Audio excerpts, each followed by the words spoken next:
करते। त्याचबरोबर येथे जमलेले सर्व ग्रामस्थ माननीय सर्वांचे मी आभार मानते, कारण आमच्या विद्यार्थ्यांच्या कौतुकासाठी, त्यांना एक शाबासकीची थाप देण्यासाठी आपण सर्वांनी आमचा इथे सत्कार ठेवला। त्याचबरोबर आंब्याचे रोप देऊन वृक्षवल्ली आम्हा सोयरे हा संदेश तुम्ही सर्वांपाशी पोहोचवला। आज तुम्ही सर्वांनी आमचा सत्कार केल्याबद्दल मी सर्वांचे मनापासून आभार मानते। खरं तर त्या दिवशी रिझल्ट कळाला त्या दिवशी सगळ्यांचीच इच्छा असते की जास्त मार्क मिळावा असं वगैरे, तशी माझी पण इच्छा होती। इच्छापेक्षा कमी मार्क मिळाले, मग थोडं रडू तर येतच असतं, म्हणून मी रडत बसले होते, दुःख झालं होतं।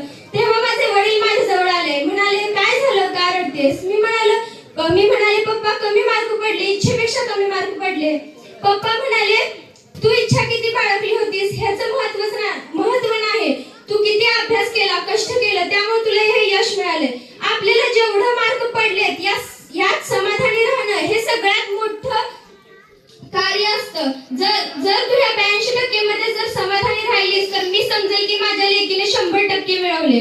यामुळे सर्वांनीच समाधानी राहावं असं, म्हणजे आता फुलपाखराचं आयुष्य किती असतं, 14 दिवसाचं असतं, पण ते फुलपाखरू आपल्या सगळ्यांना 14 दिवसाचं सुख देऊन प्रत्येक माणसाच्या चेहऱ्यावर हसू देऊन जातं।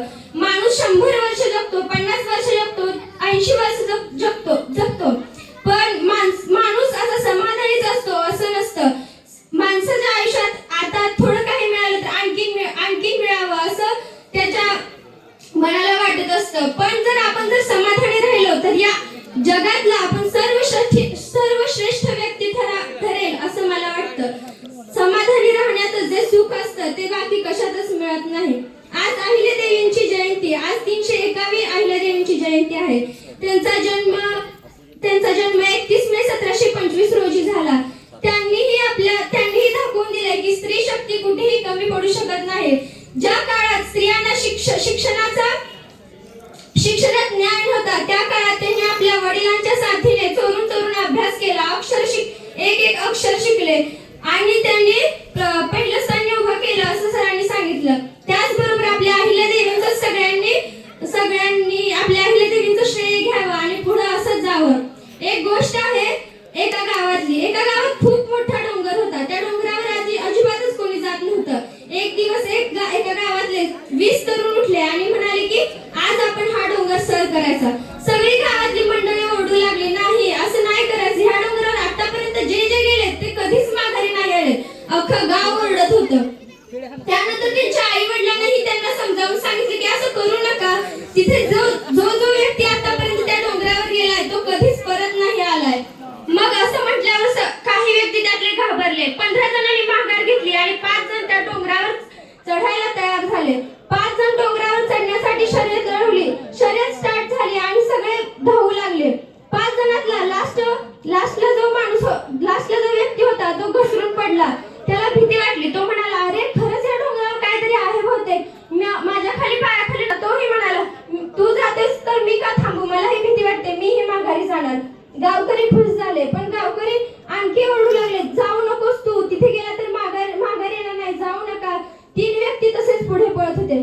3 मधले दुसरे 2 जण म्हणाले की नको रे, आता ते दोघं पण माघारी गेले। गावकरी म्हणत आहेत म्हणजे त्यात काहीतरी सत्य नक्कीच असणार, माघारी जाऊया। निम्म्यापर्यंत गेले पण त्यांना भीती वाटू लागली, म्हणून तिसरा आणि दुसरा दोघेही माघारी आले। पण एक व्यक्ती थांबला नाही, त्यानं कुणाचंच ऐकलं नाही। सगळं अख्खं गाव ओरडत होतं, जाऊ नको, माघारी येणार नाही, पण त्याने कुणाचंच ऐकलं नाही। शेवटी तो त्या डोंगरापर्यंत कोणच गेला नव्हता तिथे, आणि ह्याने कसं काय जाऊन दाखवलं।